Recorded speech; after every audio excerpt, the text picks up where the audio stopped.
Seja bem-vindo à nossa última palestra da semana sobre os pesquisadores e cientistas alemães no Brasil.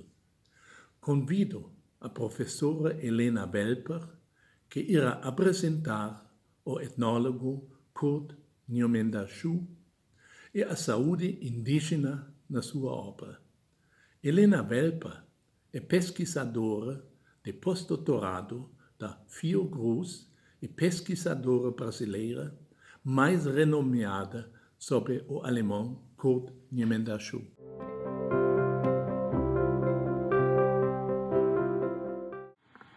Boa tarde, boa noite a todos. Primeiramente, eu gostaria de parabenizar o Instituto Martins Stabi por mais essa iniciativa de valorização e divulgação da cultura indígena e da pesquisa científica produzida no Brasil. E também agradecer o convite que me dá a oportunidade de falar sobre Kurt Njomendahu, um dos personagens mais importantes da antropologia brasileira, e mesmo que sendo nesse formato novo e desafiador, né? Pelo menos para mim.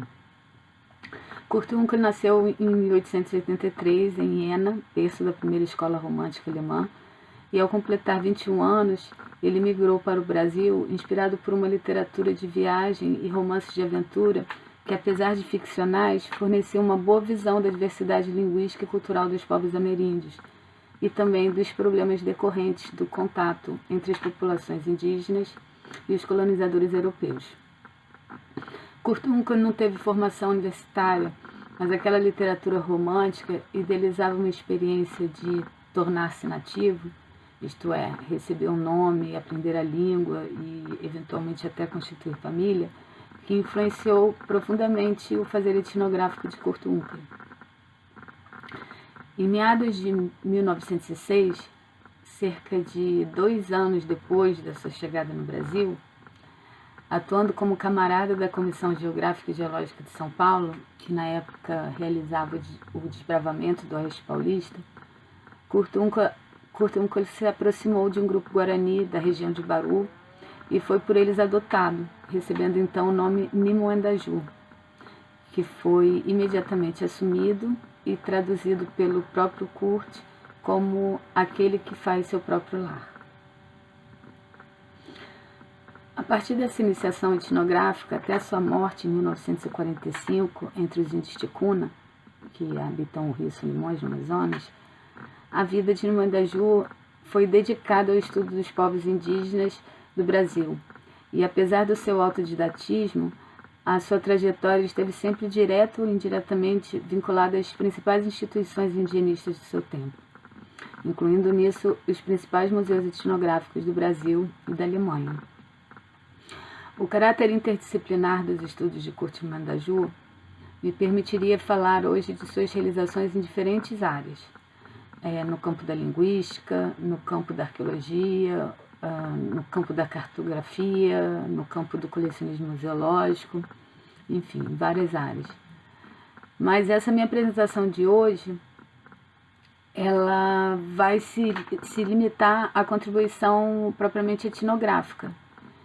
E considerando que isso levaria também a um grande conjunto de povos e regiões, né, eu poderia falar sobre o trabalho pioneiro dele, ou melhor, o pioneirismo do trabalho de campo dele entre os Guarani de São Paulo, na primeira década do século passado, quando ele foi o contexto de produção, né, da monografia inaugural dele, e falar sobre a repercussão dessa monografia no campo dos estudos dos Guarani, o que por si só já daria uma apresentação. Eu poderia falar também sobre a participação nas iniciativas de aldeamento e pacificação de índios junto ao Serviço de Proteção aos Índios, que foi o primeiro órgão do governo brasileiro responsável pela questão indígena, criado por Rondon em 1910. Enfim, eu poderia estar falando das contradições que havia nessa atuação dele, em função do órgão ter a intenção de localizar e integrar a população indígena na sociedade nacional. E eu também poderia falar da contribuição específica, né, de Njomendahu para a etnologia da família linguística G, a partir das monografias produzidas na década de 30 sobre os Apinagé, Xerente e Timbira, que foram feitas em diálogo com Robert Lowe, professor da Universidade da Califórnia, em Berkeley. Enfim, que também é um tema que dá muita... foi super importante para introduzir essa etnologia do Brasil, dos índios do Brasil no cenário da antropologia internacional. Então, quer dizer, a trajetória do Numandaju é uma trajetória que permite várias abordagens, mas considerando a realidade atual de hoje, dessa pandemia do Covid-19, né, algo que nos aproxima da experiência vivida pelos povos indígenas desde a chegada dos colonizadores, eu imaginei que seria mais interessante fazer uma apresentação que abordasse as observações feitas por Numandaju a respeito da saúde indígena e apontasse também acabasse levando ele para a sua perspectiva sobre o assunto, né? Esse recorte, eu acho que tem a vantagem de nos fazer pensar sobre um tema atual, né, que é esse da saúde da população indígena brasileira, tendo, obviamente, a partir de uma perspectiva mais histórica, mas ele também vai permitir a gente vislumbrar um pouco dessa trajetória rica do Numandaju por várias regiões e vários povos, né? E aí, nesse sentido, eu devo começar dizendo que Numandaju, assim como outros etnólogos da sua época, né, do seu tempo, ele não dedicou grande atenção ao tema da saúde. Na verdade, pouquíssima atenção, né?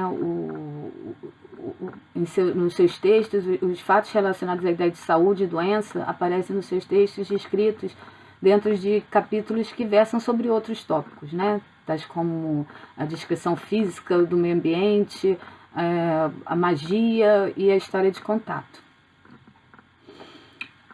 Nos capítulos, nas seções e nos capítulos dedicados à descrição do tipo físico, ao lado das características físicas da população, né, formato dos olhos, do nariz, cor da pele, dos cabelos, altura, enfim, uma série de informações que dialogavam com a antropologia física da época, né, e enfim, focada na questão de medidas antropomórficas e outras coisas, aparecem, e a ideia de raça, né, sobretudo, né, aparecem nesses tópicos, aparecem os registros de algumas doenças, deficiências, cegueiras, problemas neurológicos, cáries.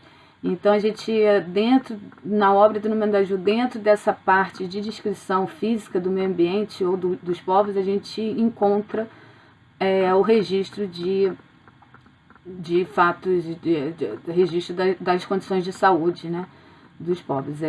Para ilustrar esse tipo de relato desse tópico, eu trago aqui informações contidas em 3 documentos produzidos por Numandaju para o Serviço de Proteção aos Índios.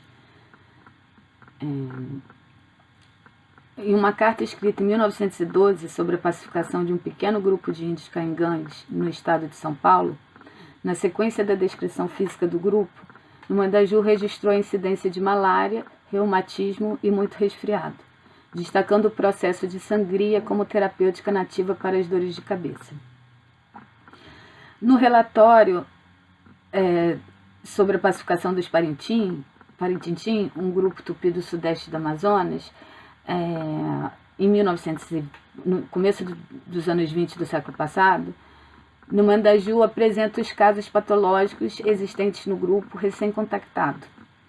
Uma menina com deformação na espinha dorsal, um homem com vitiligo, casos de cegueira e surdez, presença de cárie e conjuntivite. De acordo com Numandaju, os Parintintim, enquanto índios sem contato, né, eles estavam sendo pacificados, então Numandaju parte do princípio que, enfim, eles não tinham contato regulares com os brancos, eles estariam isentos dos, ele vai colocar, flagelos da população civilizada do Rio Madeira, como a malária e muitas verminoses, né? Mas, logo após o primeiro contato pacífico com a equipe do SPI, né, o Serviço de Proteção aos Índios, da qual ele próprio fazia parte, apesar de todas as precauções, isso está entre aspas, o catarro espalhou-se entre eles, felizmente numa forma benigna, isto é, sem letalidade. Isso tudo está entre aspas, eu retirei do texto.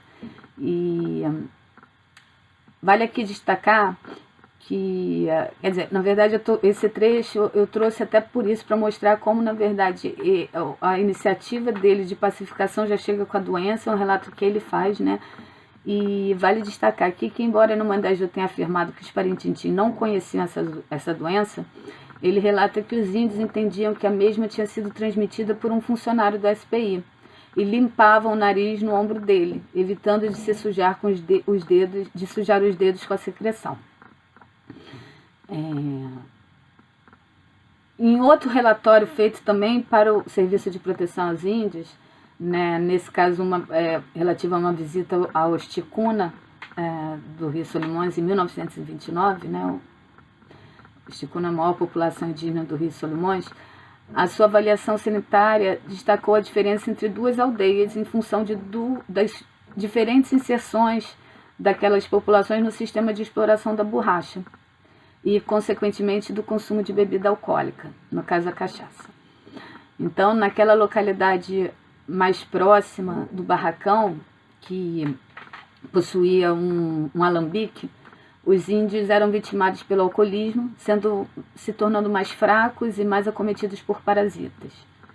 Em outro local, onde os índios não encontravam acesso tão fácil à bebida alcoólica, as doenças venéreas seriam desconhecidas e a malária só aparecia trazida por madeireiros oriundos do Rio Javari, uma região onde a doença, a malária, já parecia ser endêmica. Um outro contexto evidenciador da saúde e doença indígena na obra de Numandaju são as seções e capítulos dedicados à religião, magia, pagelança, onde são descritos os processos terapêuticos dos índios, desde rezas a defumações. Na monografia Guarani, de 1914, por exemplo, sabemos da alta mortalidade infantil através do seu registro sobre a ideia de reencarnação. Embora esteja claro que Numandaju entendia o fato como resultado das condições sanitárias e nutricionais daquele povo, o tema não é explorado, ele apenas assim o menciona. Devido à alta mortalidade infantil entre os Apapocuva Guarani, ouve-se com frequência quando uma criança morre logo após o nascer. Fulano só voltou para nos ver porque choramos muito por sua causa, mas não pode mais se acostumar aqui e por isso voltou a nos abandonar. Nesse ponto, eu gostaria de ressaltar que, embora Numandaju expressasse um grande respeito em relação ao pensamento mágico, sobrenatural e espiritual dos índios, demonstrando inclusive gratidão por ter sido salvo da febre e da disenteria pelos cantos do pajé Guarani, ele era manifestadamente cético em relação à eficácia dos remédios indígenas, chegando a declarar que teria visto dúzias de casos em que o paciente não só morreu, apesar dos remédios aplicados, mas muitas vezes em consequência imediata do uso deles. Considerando o espaço que esse conhecimento fitoterápico assumiu no campo da medicina contemporânea, né, que a gente vê hoje em dia, eu fico imaginando o quanto a etnografia de Numandaju teria sido enriquecida se ele tivesse valorizado o conhecimento por trás dessas compressas e poções que ele conscientemente deixou de observar. Vejamos que a gente pode ver que mesmo entre os recém-contatados Parintintim, Numandaju relata não ter visto qualquer terapêutica nativa para o tratamento dos doentes e feridos, destacando, por outro lado, a confiança que os índios demonstravam ter nos remédios administrados pelo governo.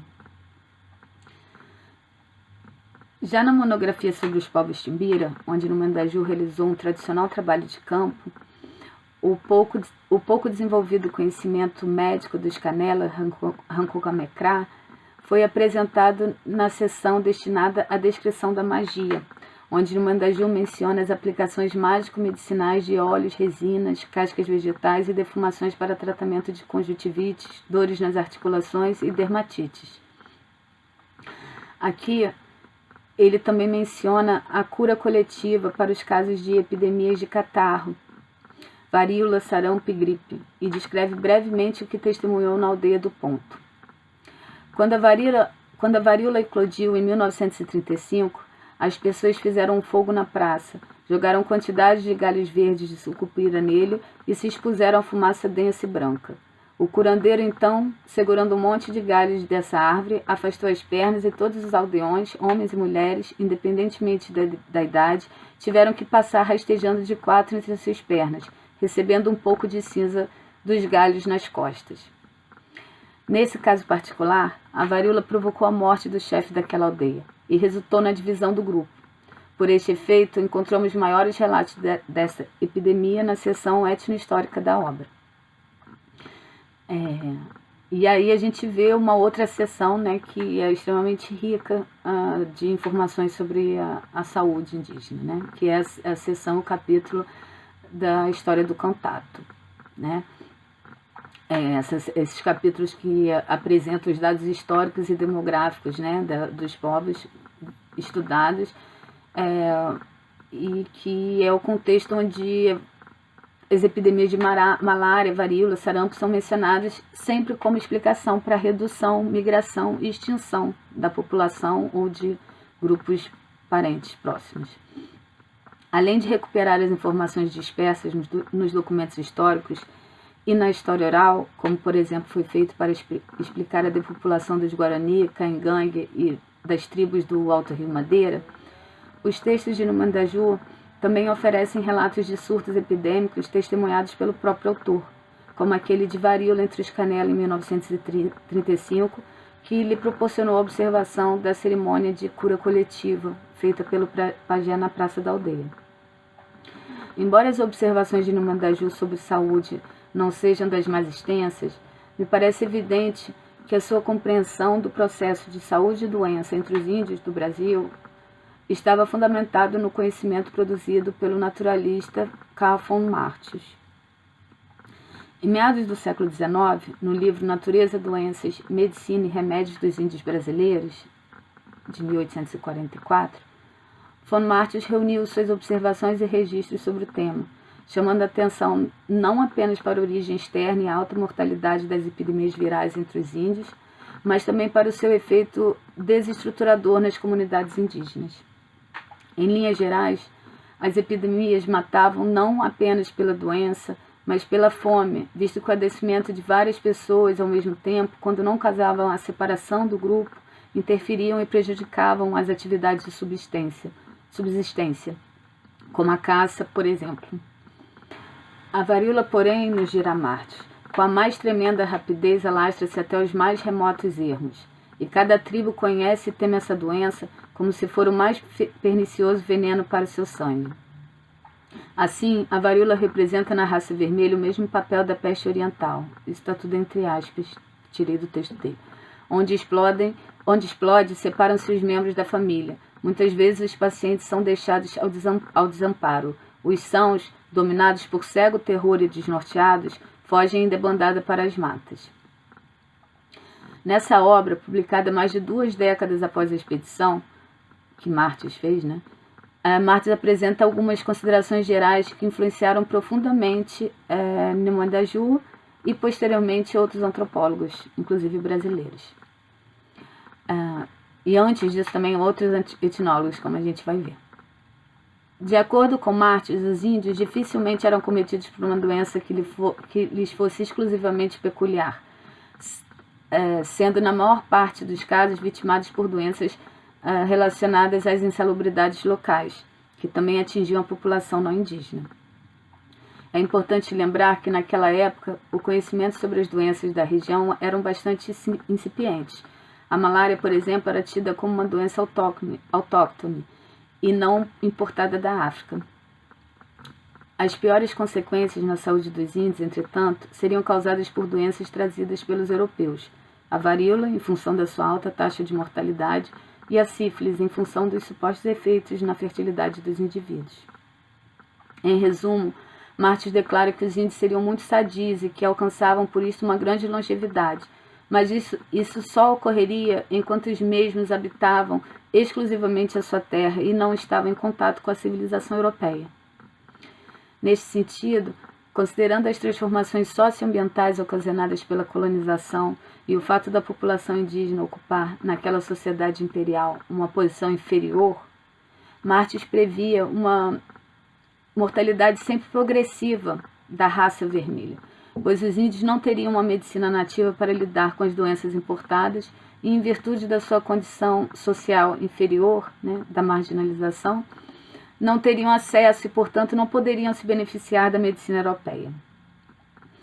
Aqui eu gostaria de abrir um parênteses para ressaltar que, embora o Serviço de Proteção aos Índios, criado em 1910, né, tenha desenvolvido ações pontuais de assistência sanitária junto às populações indígenas, como, por exemplo, aquela enfermaria entre os Parintintim, pacificados por Namandaju, a primeira iniciativa do governo brasileiro para garantir assistência médica às populações indígenas ocorreu quase 150 anos depois da passagem de Martins.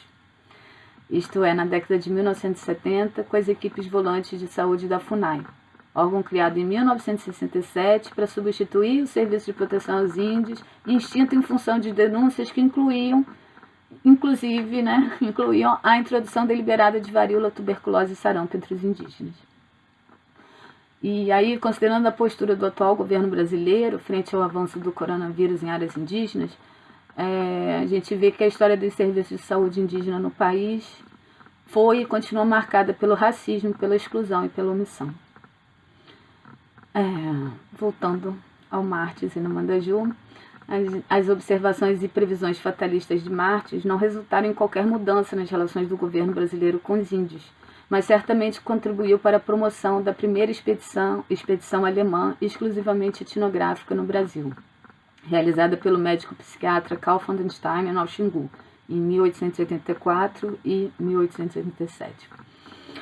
E por mais de um século, influenciou o pensamento científico produzido sobre as nossas populações indígenas. Vale aqui lembrar que Carl von den Steinen foi atraído para a etnologia após um encontro com Adolf Bastian, o renomado fundador do Museu Etnográfico de Berlim, mestre das ideias elementares. O interesse inicial de von den Steinen era investigar problemas ligados às enfermidades mentais e aos seus tratamentos nos diferentes países. Mas Bastian acabou o entusiasmando para a etnologia, argumentando que havia chegado a 10ª hora, o último momento para o estudo dos povos primitivos. Naquela mesma viagem, von den Steinen começou a sua coleta de objetos etnográficos e 5 anos mais tarde, novamente estimulado por Bastian, partiu para a região do Alto Xingu, que permanecia até esse momento como terra incógnita. O relato do médico pneumologista Karl Rank, que acompanhou von den Steinen na sua segunda viagem ao Xingu, é bastante potente para evidenciar a consciência e a tolerância do mundo civilizado para com o genocídio promovido pela exploração colonial. E aqui eu vou trazer, entre aspas, o trecho que eu acho que é bem ilustrativo. Pobre povo, o teu destino pode ser calculado de antemão. Pelas nossas expedições ao Xingu, de que tanto nos orgulhamos, abriu-se a porta por tanto tempo fechada, e cedo ou tarde virá Pandora e deixará sair de seu vaso os benefícios da civilização. Já chegaste a conhecer o ferro, o cão e a galinha, e conhecerás ainda uma porção de animais domésticos úteis, e sobretudo uma porção de plantas para cultivo, a banana, a cana-de-açúcar, o arroz, o feijão. Talvez venha a ser batizado. Mas a epidemia de blenorreia que te assolou após a tua primeira visita do irmão branco terá também sucessor. Luz, sífilis, lepra, tuberculose, sarampo, escarlatina, varíola, febre amarela e beriberi. Não admira, na verdade, que povos não civilizados se extingam ante a civilização.